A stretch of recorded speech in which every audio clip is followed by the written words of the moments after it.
descends le fleuve. Les oiseaux saluent mon passage. Je les entends. Du haut des arbres, ils caquettent dans un brouhaha d'enfer. Je ne les vois pas. Le soleil m'éblouit. Je ne bouge pas. Tout vit autour de moi. Le fleuve coule avec la lenteur des siècles. Je suis. Il me semble que je suis vieux. Quel âge ai-je aujourd'hui? J'ai vécu tant de vies. Je suis le colonel Barbac. Je reste immobile au fond de ma barque, allongé à fond de cale. Je fixe le ciel qui défile au-dessus de moi.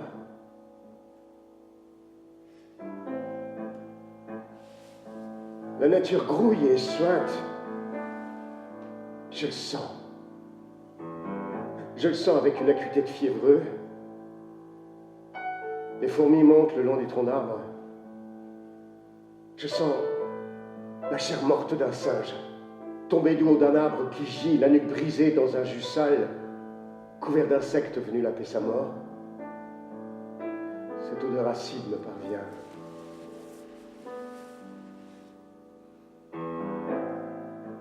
Au loin, des fauves s'entre-déchirent. On tue à chaque seconde tout autour de moi. Je sens la vie qui se débat comme un poisson hors de l'eau. Je ne bouge pas. Je laisse les cris et les odeurs venir. La nature ne se tait pas à mon passage. Pourquoi le ferait-elle? Le colonel Barbac se mêle à la vie suintante des rives du fleuve. Il n'y a pas d'ordre.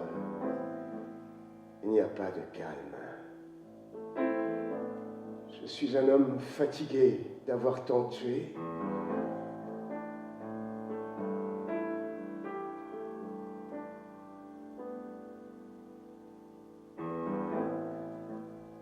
Je lève une main pour chasser une mouche venue me lécher les lèvres. J'ai encore la force de cela. Les mouches veulent me butiner. J'ai une haleine de fleurs fanées. Comme j'ai maigri. Ma main ressemble à celle des cadavres d'Égypte. Ce n'est pas la main d'un homme de mon âge. On dirait un corps mangé par le scorbut. J'ai la main sèche d'un tueur. Oui. C'est cela qui m'a amaigri comme un vieux cheval. Le sang que j'ai fait couler.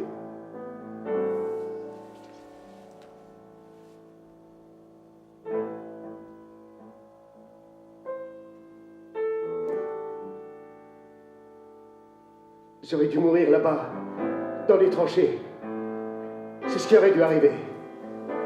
Mort au combat, décoration posthume comme les autres. La mère aurait pleuré, mais elle aurait pu être fière au fil des années. Ils y sont tous passés. Dermoncourt, Castellac, Messard, et Barbone qui a explosé dans un souffle chaud de chair brûlée.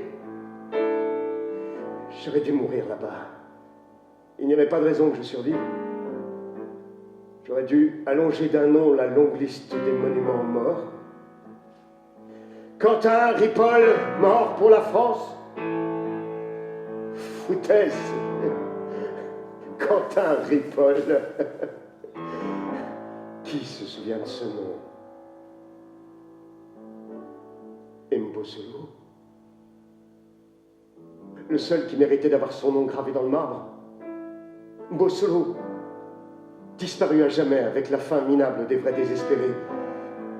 Je me souviens encore de la force de ses bras qu'il tenait serrés sur son dos. La boue, tout autour de nous. Il avançait lentement. Et je sentais moi qu'il ne céderait pas, que rien ne pourrait plus l'arrêter. Les tranchées s'ouvraient devant lui pour le laisser passer. La voix chaude de Mbossolo me tirait des limbes. Et lavait déjà mes plaies.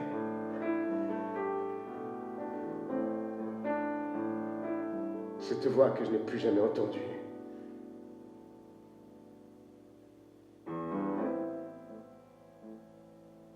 C'est ce jour-là qu'est né le colonel Barbac. Non, c'est plus tard, bien plus tard. Ce jour-là est mort Ripoll. J'ai vécu plusieurs années comme une ombre, sans nom, sans volonté, avec la démarche lente des grands brûlés. J'ai erré longtemps avant de naître à nouveau.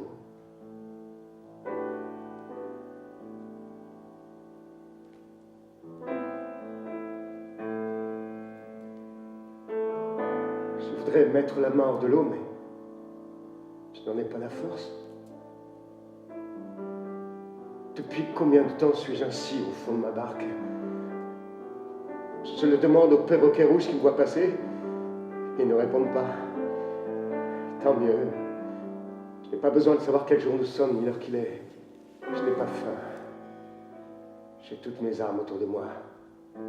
2 fusils, 2 pistolets, mon couteau, ma baïonnette, une pièce de cartouche, des bâtons de dynamite. Je peux tenir tête à une armée de singes. Je peux incendier la brousse et dynamiter le fleuve. Je sais faire cela.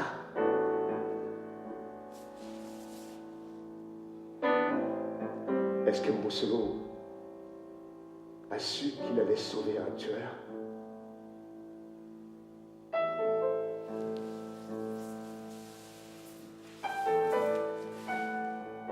Quelques semaines plus tard, j'ai voulu le retrouver. J'avais repris des forces. L'infirmerie me laissait sortir 2 heures par jour pour que je prenne l'air. Je l'ai cherché partout. J'ai demandé au capitaine du régiment. Je lui ai expliqué que le gars m'avait sauvé la vie. Il a été gentil. Il a consulté ses carnets et m'a indiqué où je pouvais trouver mon homme. Lorsque je me suis présenté au caporal, il m'a regardé d'un air fatigué et m'a indiqué l'infirmerie. Pas la mienne, pas celle des blessés et des accidentés, celle des contagieux. Il a attrapé une saloperie. Il est là-bas depuis 5 jours.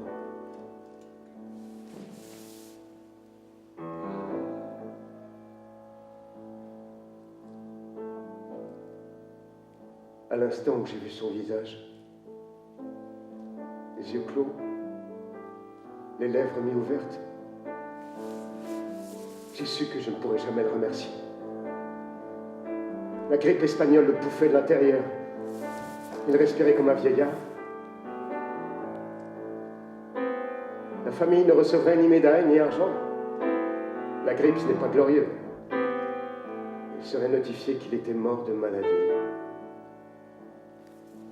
Mort de maladie, Bosolo. Bouffé par la guerre, oui. Bouffé par le front.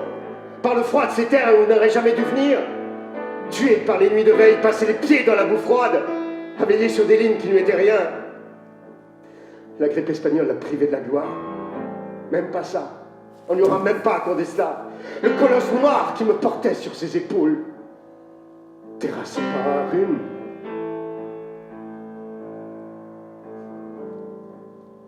Je suis resté à son chevet 2 jours. Il n'a jamais repris connaissance.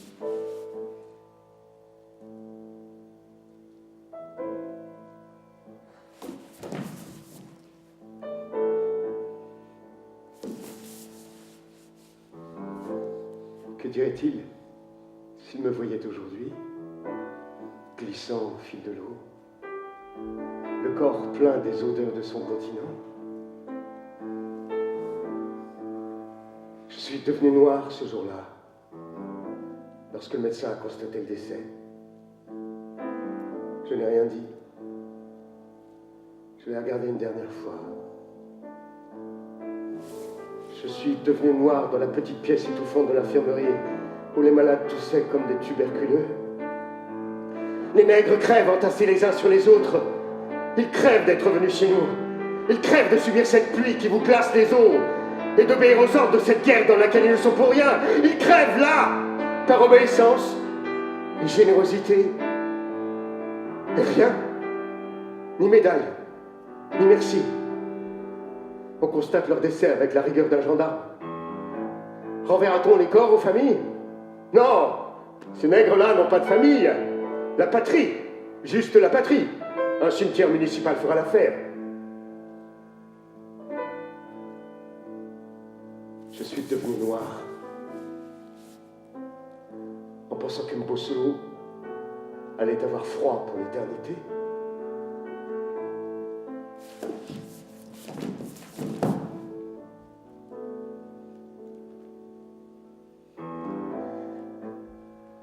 Je crève de chaleur au fond de cette barque.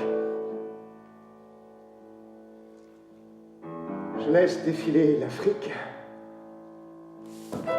Et je souris. Parce que je sais que je ne serai jamais enterré. Je vais pourrir à fond de cale. Et il n'y aura personne pour me fermer les yeux. Le colonel Barbac crache sur la terre froide de la Champagne-Ardenne ou de la baie de Somme. Le colonel Barbac dynamite les cimetières militaires, les corps rangés les uns à côté des autres, au garde à vous pour l'éternité. Non. Je mourrai ici, sous le soleil. Les serpents d'eau viendront me glisser entre les jambes et se couleront dans mon gosier. C'est bien. Je repense à Mbosolo. Je ne vaux pas la vie qu'il m'a donnée.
J'ai toujours su que je n'arriverais pas à revenir des tranchées. Trop loin. Trop longtemps. Mais ceux qui m'attendaient avaient l'air de tellement y croire que je me suis laissé faire. Je pensais encore qu'ils avaient peut-être raison. Je les ai laissés essayer de me récupérer. Au fond, je savais que cela ne servait à rien. Parce que les tranchées croyaient encore en moi. Elles m'avaient appris le combat, la terreur et l'ivresse de survivre. Elles m'avaient appris la rapidité de l'assassin et la patience du chien. On ne fait pas un homme avec ça. Nous n'étions plus des hommes. Elles ont mis du temps à s'en apercevoir. La mère, la femme, elle voulait y croire. Fêter le retour, fermer la parenthèse et reprendre la vie là où nous l'avions laissée. Mais moi, je ne pouvais pas. Les gestes, je les avais oubliés. J'aurais dû leur dire cela, que ça n'était pas moi qui rentrais, que Quentin était mort là-bas, qu'il ne fallait pas essayer de me garder, mais me rendre à cette vie nouvelle qui venait de m'enfanter, violente et sale. Elle ne m'aurait pas cru. Alors nous avons essayé, mais ça ne marchait pas.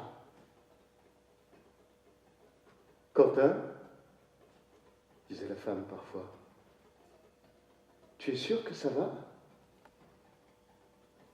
Je faisais oui de la tête, mais aucun son ne sortait de moi. Je ne pouvais pas lui dire qu'au-dedans, la tourmente recommençait. D'un coup, comme ça, à cause d'un grincement de porte ou d'une odeur de viande brûlée. Les bombardements, les corps retournés. D'un coup, le cri des copains qui partent à l'assaut, le sifflement des balles et la nuit déchirée par le feu. Je ne pouvais pas lui dire que tout se remettait à brûler en moi. Quentin, tu es là? Je faisais oui de la tête et je partais marcher un peu. Ça n'a pas pu durer. La violence, je la sentais en moi par jaillissement.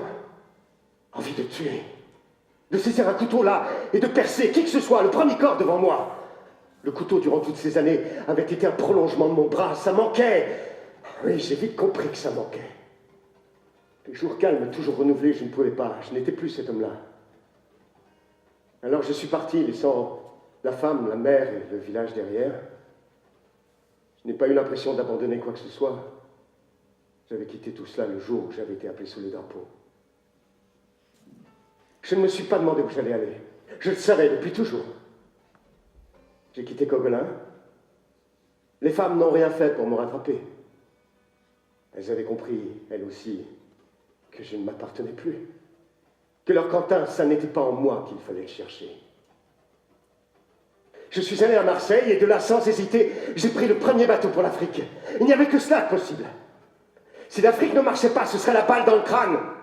J'étais décidé. Mais il fallait essayer cela auparavant. Le pays de Mbossoulou, voir le pays de mon frère, suer sous le même soleil. Le continent noir m'appelait. J'étais un de ses fils. Depuis ce jour à l'infirmerie où je l'avais vu mourir. Noir, oui.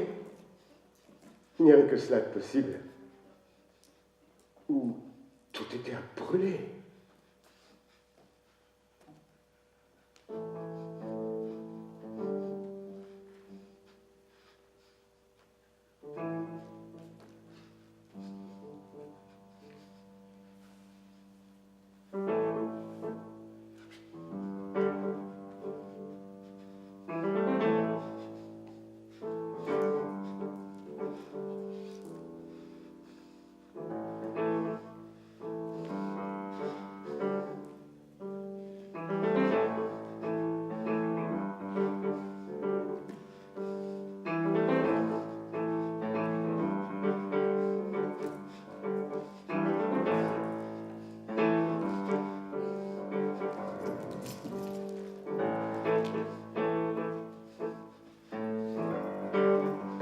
Je me souviens de ma stupéfaction devant la terre rouge d'Afrique et son grand ciel de criquet.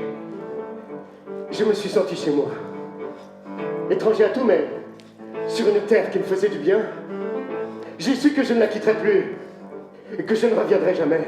J'ai su que je voulais désormais la couvrir de mes pas. J'ai commencé par l'ouest, et puis je me suis aventuré dans les terres. L'air devenait plus sauvage, le bruit des bateaux s'éloignait. Le cri des marchands s'estompait. Je plongeais dans l'Afrique avec le ravissement de l'aveugle qui découvre les couleurs.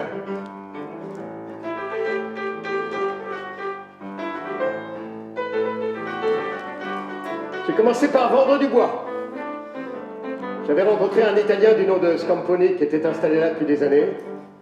Il m'a initié. Il vendait de tout. Bois, tabac, peau de fauve.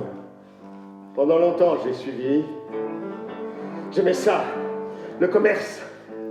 Pas pour les marchandises que je vendais, ce pouvait être n'importe quoi. Café, bananes, bijoux, je m'en moquais. Non, j'aimais le commerce. Les regards qui s'échangent, l'argent qui passe d'une main à l'autre. J'aimais ça. Des hommes sortaient de nulle part et nous avions affaire ensemble le temps d'une poignée de main. Je vendais des tissus, des pierres précieuses, du caoutchouc, puis chacun repartait à sa vie, évanoui. Une longue succession de rencontres et d'évanouissements. De rencontres et d'évanouissements, sous le regard silencieux des perroquets sauvages. Après un an, j'ai quitté Scamponi. Je voulais être seul. J'ai plongé plus profond dans cette vie. J'ai changé de pays. J'ai changé de nom parfois. J'ai commencé mes trafics avec bonheur. J'ai vendu des armes, des fusils français, des pistolets italiens. J'étais un maillon de cette longue chaîne secrète. J'ai vendu du cat à l'occasion, parce que je connaissais un Somalien qui pouvait m'en procurer. Et les Français dans les bordels étaient friands de cette drogue qui chasse le sommeil. J'ai vécu des années dans ce grand continent, sur les chemins du trafic, et j'étais bien. J'allais d'un point à un autre, des villages nègres au comptoir français, de la brousse au port. Je m'oubliais, et cela m'enivrait.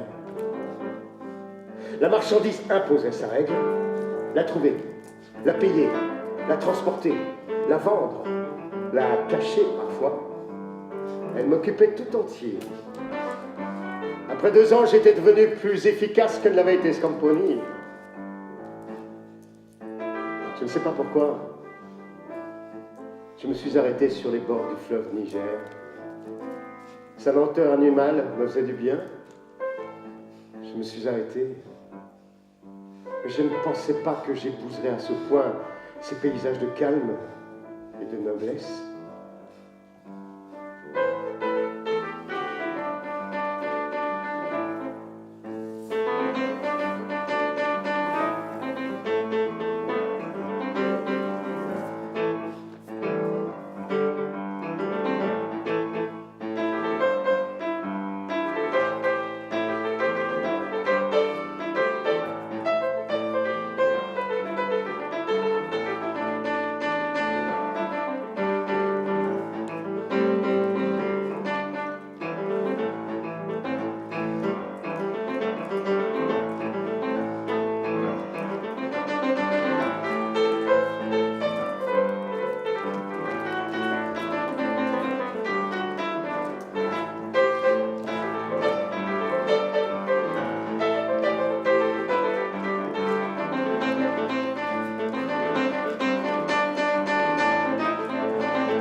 Je me souviens d'une discussion que j'ai eue avec le capitaine Samar. J'étais arrivé dans la région depuis quelques mois. Il m'avait reçu chez lui un soir. Le plaisir de voir un Français, certainement. Le capitaine Jean Samar. Soirée douce d'Afrique, pleine de grésillements d'insectes et de soupirs d'arbres. Je le revois. Samar, avec sa bonne tête d'honnête homme, buvant un verre de prune en pensant à la Sologne. Il savait ce que je faisais dans la région depuis plus d'1 an. On le lui avait dit. Et cela le désolait.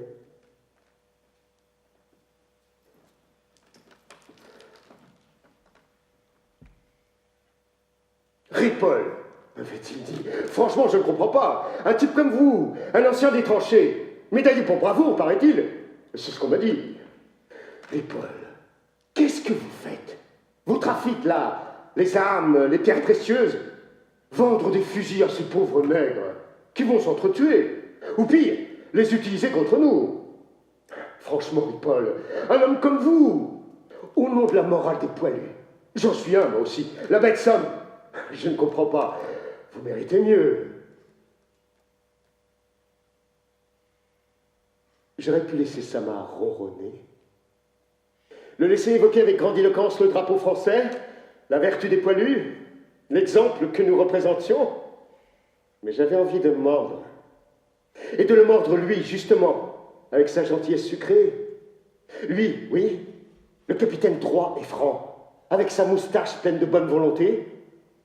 Il allait bientôt me taper sur l'épaule, m'enjoindre de retrouver le droit chemin, me proposer un poste, pourquoi pas, ou du moins une lettre de recommandation signée de sa belle main de République. Je l'ai regardé, avec la violence d'un coup de feu. C'est vous qui me dégoûtez, Samar. Après les tranchées, vous êtes venu là. Vous avez traversé des mers, des fleuves et des forêts dans votre bel uniforme, parce qu'on vous en donne l'ordre. Vous y retourneriez dans la belle Somme si on vous le demandait. Et dès demain même, avec entrain, la jubilation de l'obéissance. Moi pas, Samar. Je brûlerai la cervelle du premier type qui oserait venir m'en donner l'ordre. Il n'y a plus rien, vous comprenez? Plus rien qui puisse me dire où aller et que faire. Les commerces vous dégoûtent. Un ancien de l'armée ne devrait pas se livrer à cela. C'est ce que vous pensez, Samar? Les trafics, je les aime, moi. Je vends des armes. Je fais de l'argent sur du sang. Et ces mulets vont s'entretuer, vous avez raison. Ou surveiller sur vos comptoirs, peut-être un jour, oui, avec des fusils que je leur aurais vendus. Et alors, Samar, ne me dites pas ce que je dois faire. On me l'a dit lorsque je portais l'uniforme, et c'était pour que je l'égorge, pour que je brûle, pour que j'assassine sans fin à longueur de journée. Je vends des diamants, du tabac, du café et de la dynamite. Je fais de l'argent. Je ne privilégie aucune tribu, c'est au plus offrant. Vous trouvez cela révoltant? Plus rien ne me révolte, Samar, depuis le tranché. Plus rien ne me fait vomir. J'ai perdu le sommeil depuis longtemps. Le monde n'a aucun sens. Je le contemple la tête renversée. Un trafiquant, dites-vous? Ah bon, rien, oui, pourquoi pas, j'ai vu pire. Et je sais qu'il n'y a aucun châtiment à redouter. Le ciel est vide! Quand bien même Dieu aurait existé, nous n'y avons crevé les oreilles et les yeux avec nos pidobus qui déchiraient le ciel! Vous vous souvenez? Les nuits où ça pilonnait, le ciel rouge, la fumée qui semblait jaillir de la terre. Qui peut survivre à cela? Laissez-moi mes trafics. Vous ne valez pas mieux que moi. Si vous aviez un peu de bon sens, il y a longtemps que vous auriez chié sur votre uniforme. Ils ont fait de nous des bêtes, Samar. Que voulez-vous que je fasse? Je suis jeune, il me reste quelques années à vivre. Je fais mon trou, comme une bête. C'est tout.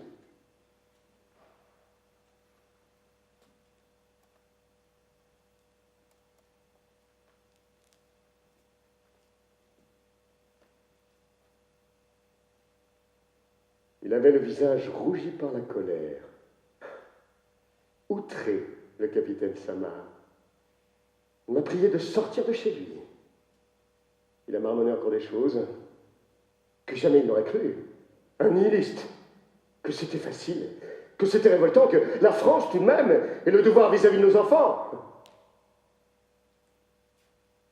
Je me suis levé.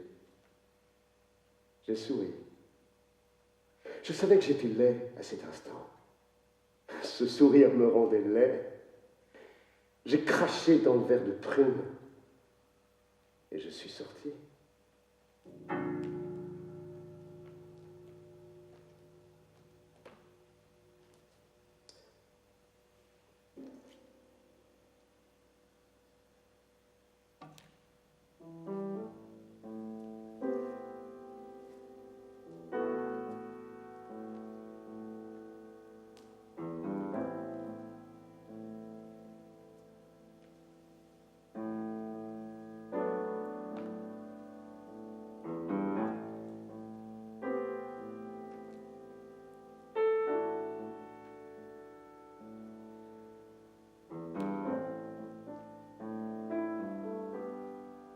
L'eau est tiède.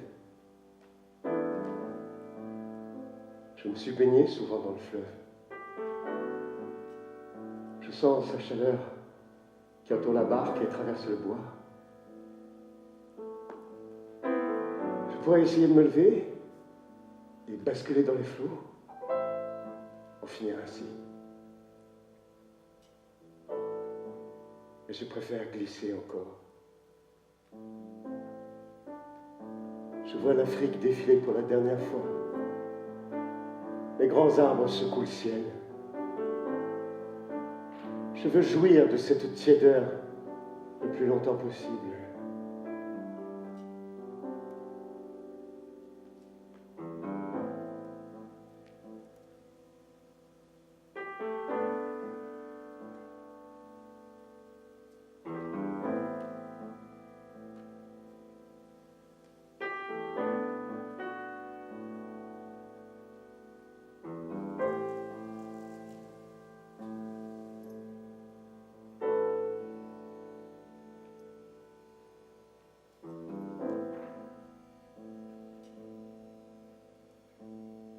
Ce jour-là,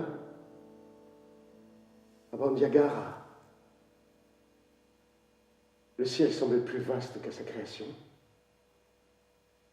Des traînées de nuages rougis par le soleil flottaient dans les airs, comme de longs étendards délavés. Tout était beau. J'étais au pied de la muraille de la cité, là où se pressent les échoppes des marchands de tissus. Le marché de Bandiagara s'étendait sur des kilomètres. Je me souviens du brouhaha des hommes, mêlé au bruit des oiseaux en cage et au cri strident des singes. Tout le monde avait quelque chose à vendre. Les soldats patrouillaient avec flegme pour montrer leur présence, pour que personne n'oublie que si ce marché existait, c'était le bon vouloir de la France. J'attendais un acheteur. Nous nous étions donné rendez-vous ici pour ne pas être dérangés. Je me laissais envahir par ce vacarme marchand. Il n'y avait que là, dans cette foule en sueur, que je sentais une forme de soulagement.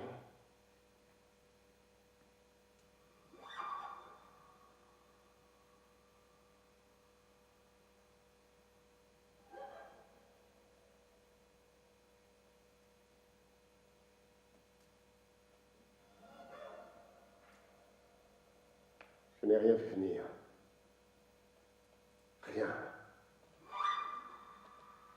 À croire que mon instinct de soldat s'était assoupi. Je n'ai pas remarqué que les femmes avaient disparu. Je n'ai pas remarqué que des hommes qui n'avaient rien à vendre et ne désiraient manifestement rien acheter avaient pris place un peu partout. Je n'ai pas senti le regard qui se fermait. Les oiseaux se sont tus dans les cages comme s'ils attendaient. Et d'un coup, subitement, des lames ont jailli de sous les étoiles. Il n'y eut d'abord pas un cri, juste la violence des corps qui se précipitent sur les soldats, le bruit sourd du couteau qui entre jusqu'à la garde dans les côtes, et puis enfin le cri des assassinés. Les soldats comprirent, hurlèrent, Quelques coups de feu furent tirés au hasard. Les échoppes furent renversées. Ce fut alors un soulèvement de toute la foule autour de moi. J'ai compris que j'étais blanc, au milieu de la foule. Blanc, comme une cible dans la nuit. J'ai à peine eu le temps de me cacher le visage entre les poings. 5 ou 6 hommes m'entouraient. Ils me rouaient de coups, je suis tombé à genoux. Ils frappaient à toute force. Je sentais leurs pieds, leurs poings, leur rage qui me martelaient les flancs. Ils allaient me tuer avec obstination, à main nue. Ils allaient frapper jusqu'à ce que mon visage ne ressemble plus à rien. J'ai eu le temps de penser à tout cela. Ma main a fouillé sous les plis de ma chemise, dans mon dos, à la ceinture. Je n'ai décidé de rien. C'était comme si le corps faisait sa propre volonté, obéissant à son seul instinct de survie. Il continuait à frapper. J'ai saisi la crosse de mon pistolet. J'ai encore eu la force de hurler en les mettant en joue et de me relever. J'ai brandi mon arme, je titubais. Ils ont reculé, faisant cercle autour de moi. Ils attendaient de voir ce que j'allais faire. Ils savaient que certains d'entre eux allaient mourir. Au premier coup de feu, ils bondiraient sur moi. Mais ils hésitaient encore. Je les voyais mieux maintenant. De jeunes hommes, aux traits sévères.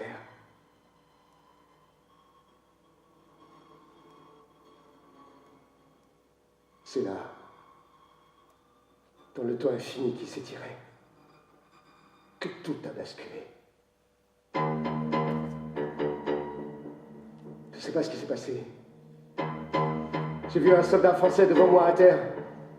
Il avait profité de la surprise causée par mon arme brandie pour reprendre ses esprits. La veste déchirée, il observait les assaillants avec rage. Il me regardait. Je l'entendais. Tuez-les! Tuez-les tous! Ce regard, je l'ai croisé. Et cela m'a semblé évident.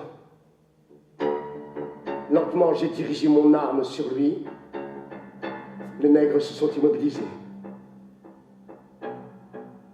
J'ai tiré 3 coups de feu sur le soldat dans la poussière. Et ce fut comme si ces coups de feu délivraient à nouveau la fureur de la foule. Les coups plurent à nouveau. Des ombres se jetèrent sur les hommes pour les étrangler. On hurla, quelques coups de feu firent encore trembler le soleil. Mais plus personne ne me toucha. On me frôlait à peine. La foule chassait maintenant les survivants.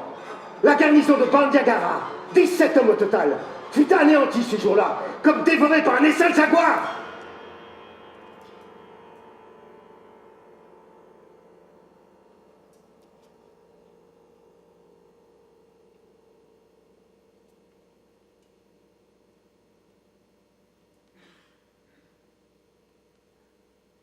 Puis d'un coup, ce fut le silence.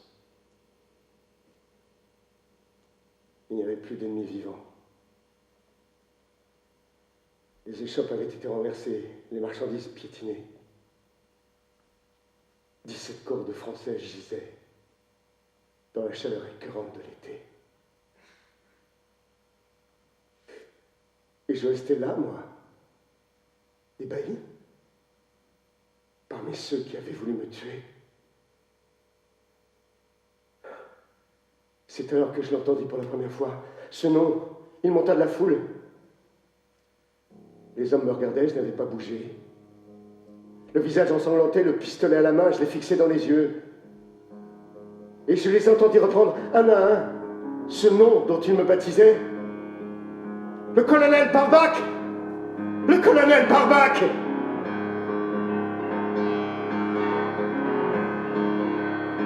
Le sang finissait de couler. Le vent caressait les corps. Il m'avait épargné.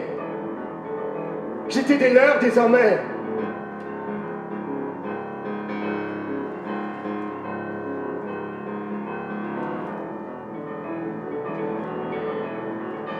L'insurrection du marché de Bandiagara a marqué le début de ce que le capitaine Samar a appelé la guerre contre les insurgés.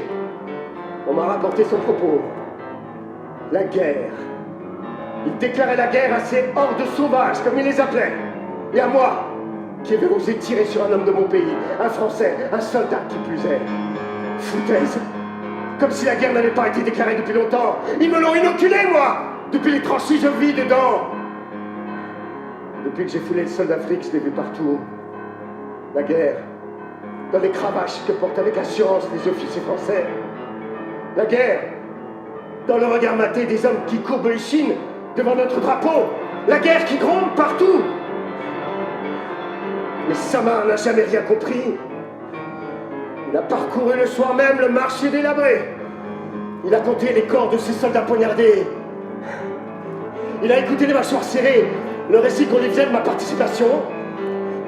Il a probablement été vérifié lui-même qu'un soldat avait bien été tué par balle.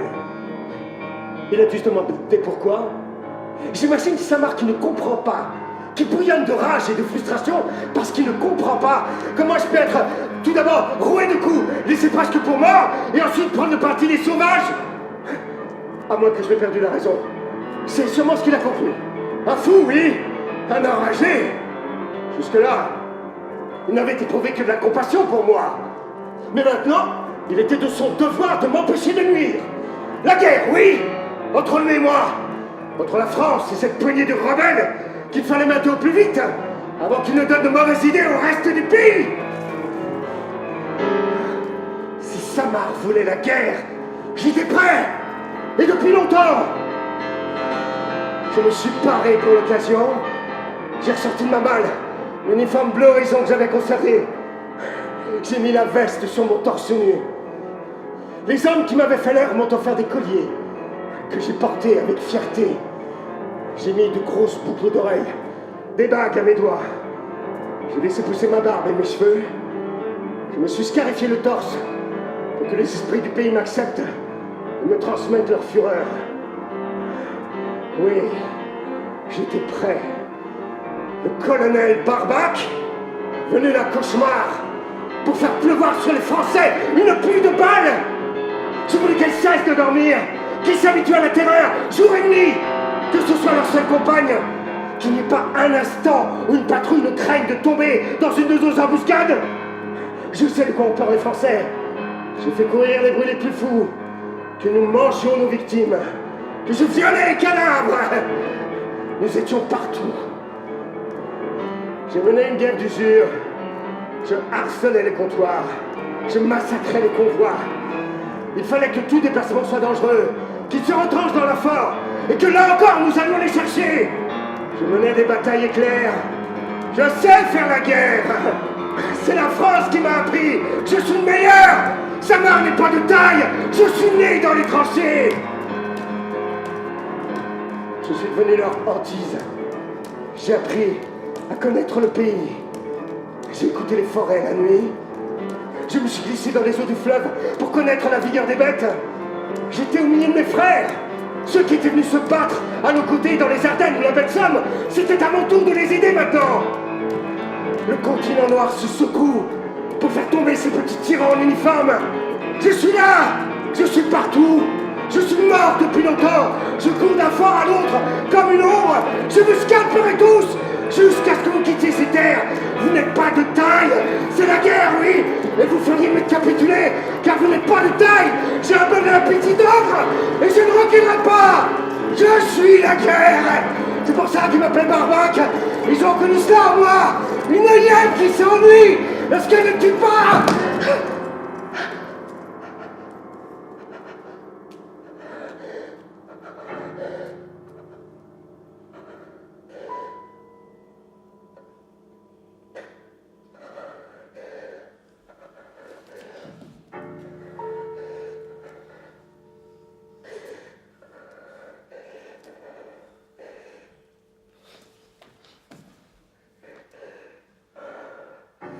Je n'ai pas toujours été ainsi.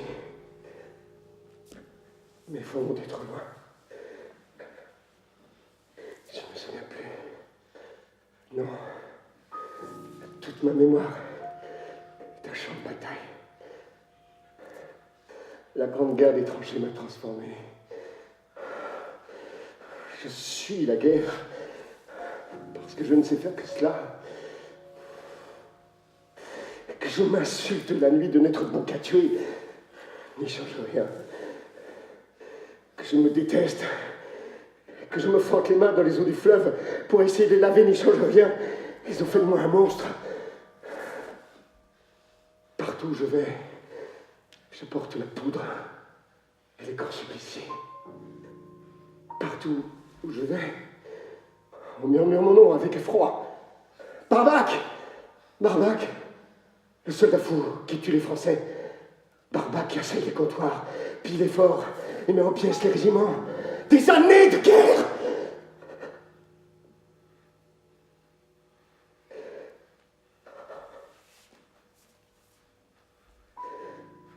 Combien?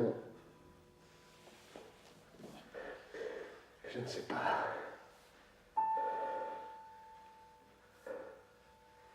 Je ne vis plus comme ça. En comptant les mois, en fêtant les saisons et les anniversaires. Je ne vis plus comme ça.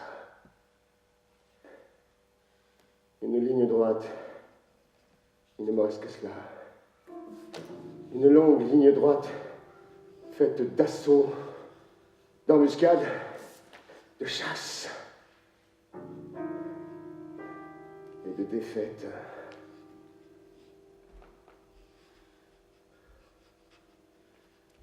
Nous perdions des hommes, bien sûr, énormément.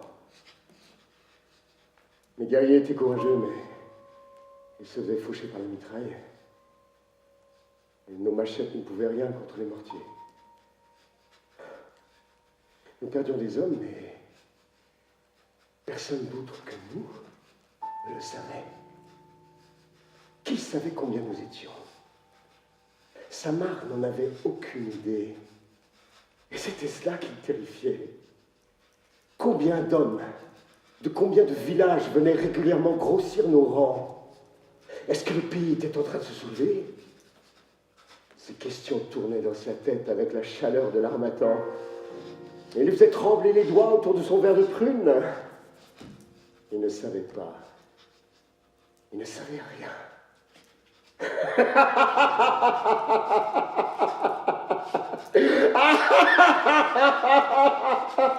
Ah, s'il avait su, ça va!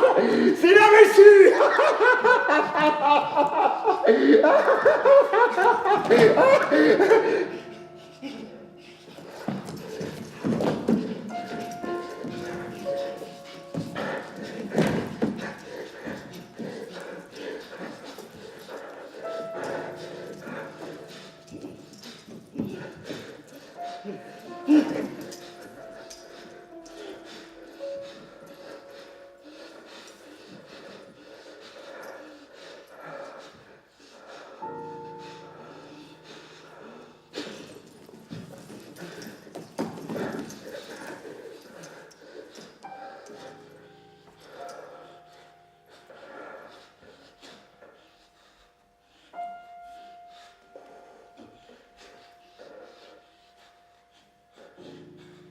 Nous n'avons jamais été nombreux.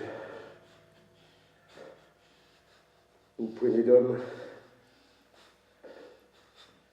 que ces régiments auraient pu anéantir en une journée s'ils avaient su nous trouver. Nous n'avons jamais été nombreux. Mais le pays nous cachait. J'ai cru que le grand soulèvement du pays serait possible. Que c'était à cela qu'il me serait donné de participer. Et puis très vite, j'ai su que le vent soufflait contre nous. L'Afrique tout entière passait la tête sous le joug. Partout des coups de feu, des révoltes, des hurlements, mais cela n'inversait pas le cours du fleuve. Ce n'était que les soubresauts des vaincus.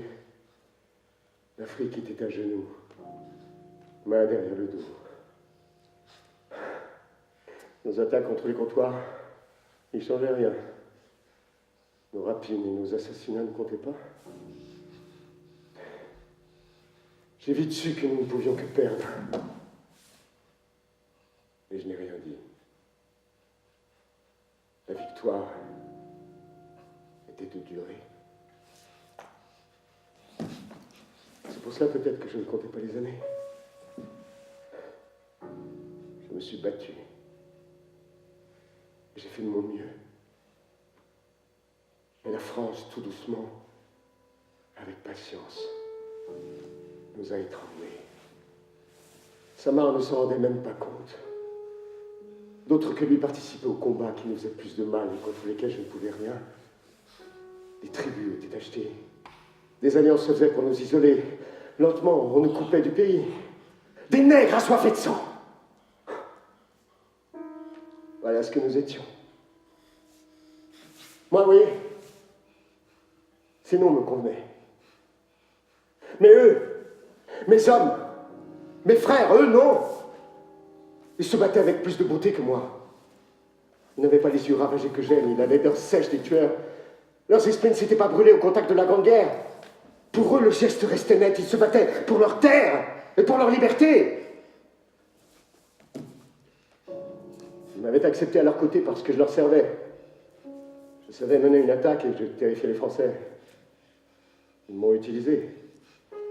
Et ils ont bien fait. Et lorsqu'ils ont voulu renoncer à la guerre, lorsqu'ils se sont rendus compte, comme je l'avais fait avant eux, qu'il n'y avait rien d'autre que la défaite, qu'il valait mieux pactiser, ils se sont débarrassés de moi. Il n'y avait rien d'autre à faire. Asphyxiés. Nous étions asphyxiés. Ils ont eu raison. Pour leur famille, pour préserver le peu qu'ils avaient, ils ont déposé les armes. Et Samar a pu sourire.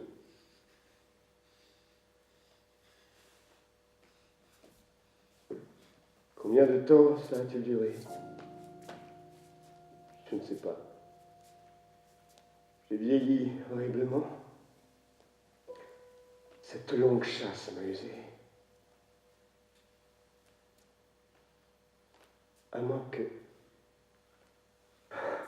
non. À moins que des dizaines d'années ne se soient écoulées. Et que Samar lui aussi ne soit devenu un vieillard. Il faudrait que je le voie pour savoir.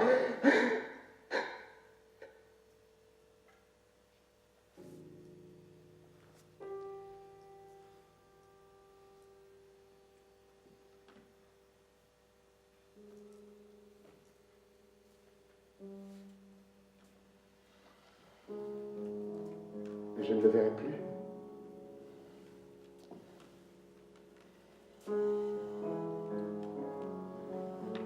Je file sur le fleuve. J'entends les cris de ceux qui me voient passer.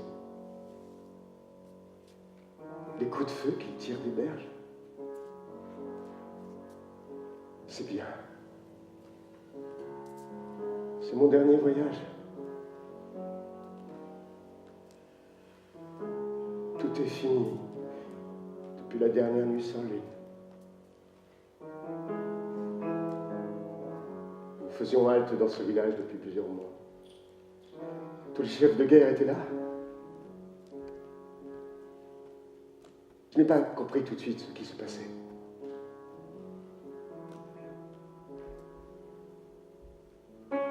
La grande cérémonie ne pouvait avoir lieu que cette nuit-là. La lune était invisible. Et un monde nouveau allait naître le lendemain.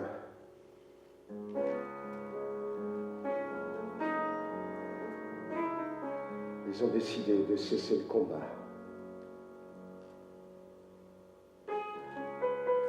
Ils ont décidé d'accepter les propositions des Français. Ils acceptaient le joug. Ils le savaient. Mais ils étaient épuisés.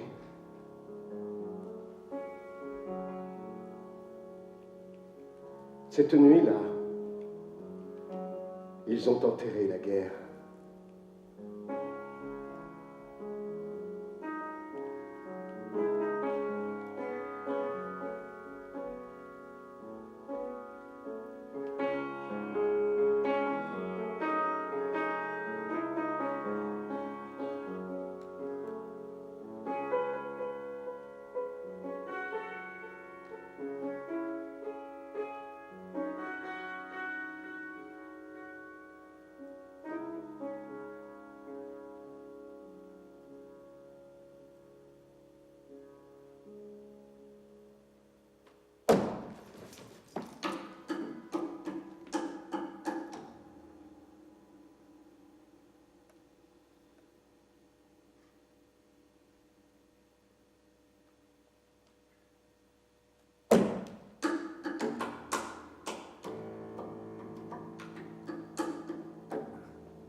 les hommes ont été réunis côte à côte.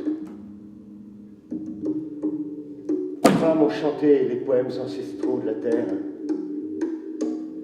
Puis elles leur ont fait boire à chacun le breuvage de la paix. Je l'ai bu, comme les autres.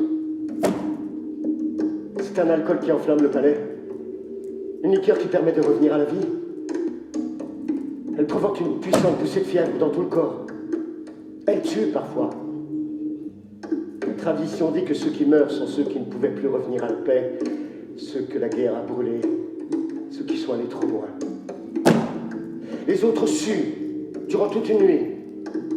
Le désir de tuer, la sauvagerie violente du combat, l'appétit de vengeance coule hors d'eux. Le corps se libère du meurtre et ils renaissent calmement, acceptant les jours lents de la vie. C'est cette liqueur que nous aurions dû boire après les tranchées. Tous, un par un, pour voir qui pouvait revenir et qui était déjà mort. Au début, cette nuit-là, je savais que je n'y survivrais pas. Quelques heures plus tard, la fièvre s'était installée dans mon corps et ne m'a plus quitté. Lorsqu'ils ont vu que je tremblais comme un singe blessé, lorsqu'ils ont vu que j'avais les lèvres blanches et les yeux rouges, ils ont commencé à s'agiter. Je n'ai pas compris tout de suite ce qu'ils faisaient. J'étais en lutte avec mes propres démons. Tous se mélangeaient. Une pluie d'obus tombait sur les berges du fleuve. Des singes portaient des masques à gaz et se roulaient vers nous avec leur foule et syphilitique. La terre des tranchées se mêlait aux odeurs chaudes de l'Afrique. Je voyais des camarades disparus. Barboni riait de toute sa force d'homme supplicié. Tout se mêlait et j'étais assailli d'odeurs et de souvenirs. J'entendais la mitraille allemande crépiter et faire s'envoler des nuées épaisses de criquets pèlerins.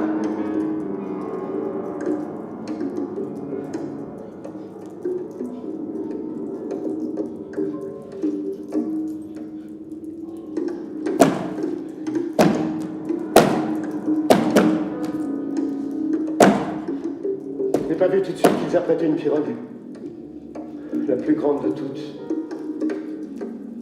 Ils la décoraient avec des fleurs fanées et des couleurs de sang. Ils y déposaient des armes et des amulettes de guerre. C'était ma pirogue, celle avec laquelle j'allais les quitter. Je ne pouvais plus rester parmi eux. Ils enterraient la guerre cette nuit. Je n'étais que cela. Ils allaient me déposer dans la pirogue et me laisser glisser au fil de l'eau. C'était une embarcation sacrée. Ils la décoraient avec ferveur. Je me suis demandé pourquoi ils ne me tuaient pas plutôt. Que l'un d'entre eux me tranche la gorge comme ils le font aux émus les jours de fête. Que l'un d'entre eux assassine le colonel Barbac. Je ne me défendrai pas. Je tendrai mon cou même s'il le fallait.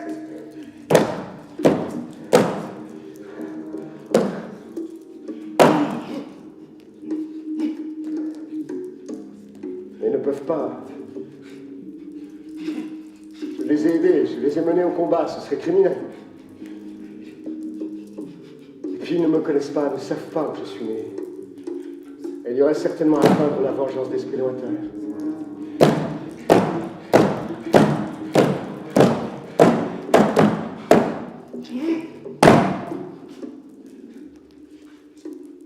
Ils ne peuvent pas. Alors ils m'ont fait boire la liqueur des nuits sans lune. Ils m'ont apprêté la grande pirogue de guerre. Et ils m'ont salué.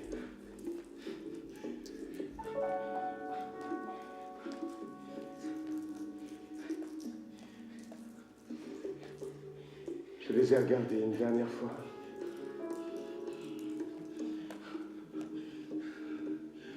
Je les ai aimés, ces hommes-là.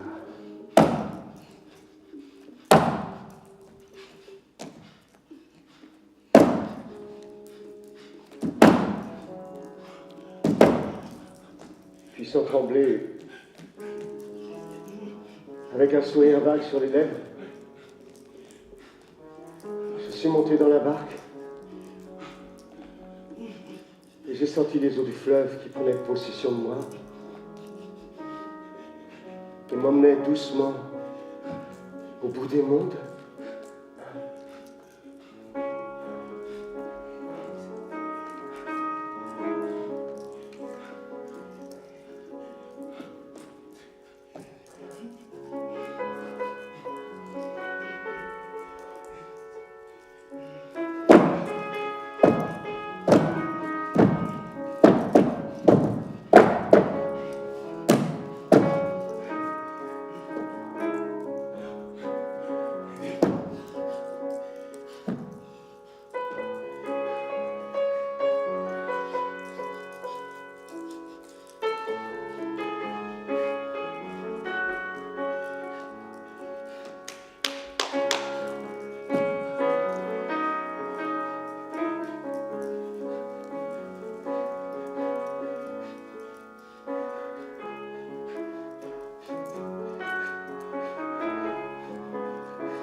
Je file le long du fleuve depuis des jours.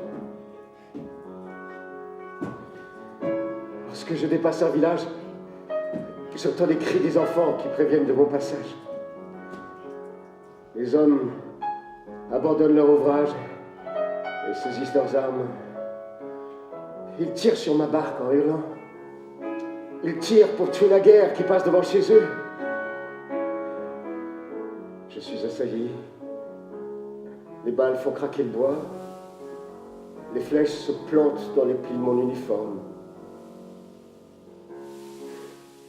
Lorsque j'ai la force, je jette par-dessus bord un bâton de dynamite. Je ne cherche à atteindre personne. Je réplique simplement. Les bâtons d'ailleurs n'atteignent pas la rive. Ils éclatent dans l'air et font sursauter les enfants. Je suis le colonel Barbac. Ma pirogue crache le feu. La guerre descend le fleuve. Et partout, les hommes me chassent. Je ne suis plus de ce temps. J'entends les oiseaux le dire à mes oreilles. J'entends les serpents d'eau le siffler autour de moi. Je suis bien. La fièvre me tient compagnie. Je n'ai plus de force, mais je n'en ai pas besoin. Il ne me reste plus rien à faire d'autre que mourir.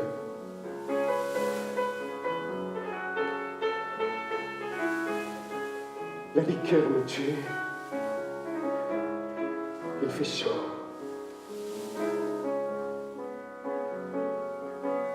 Je me souviens de la femme là-bas qui disait mon nom. Quentin, tu es là? Je me souviens de son visage de campagne paisible. C'était une autre vie.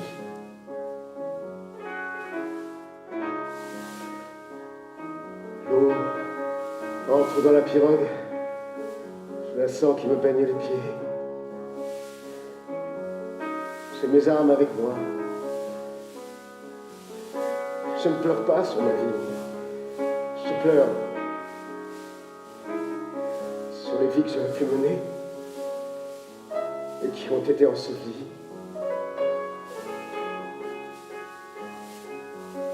Bossolo! Bossolo! Bossulo. Bossulo m'aurait-il sauvé s'il lui avait été donné à voir ce que j'allais devenir?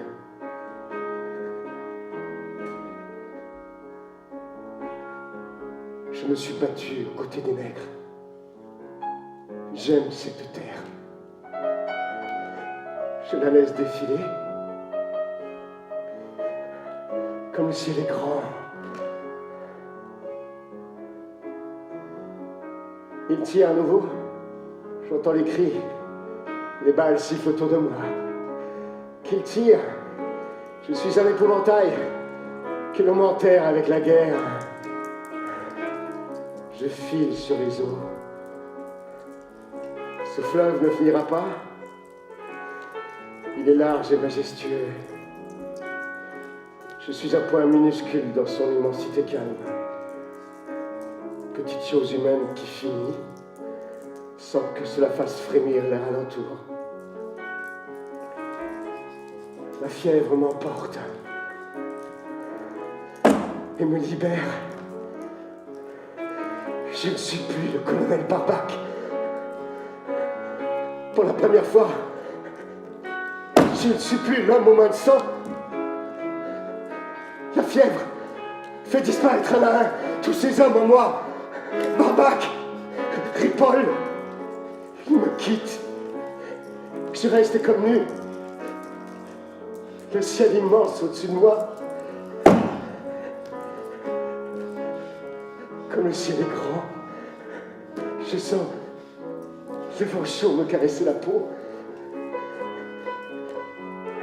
Laissez passer l'homme qui meurt. Laissez passer le vieillard eau de vie. Il fait bon. Le cri des singes me réchauffe. Tout continuera à vivre et grouiller après moi.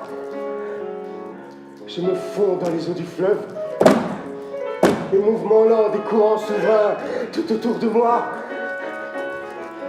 Les coups de feu deviennent lointains. Je suis content de disparaître.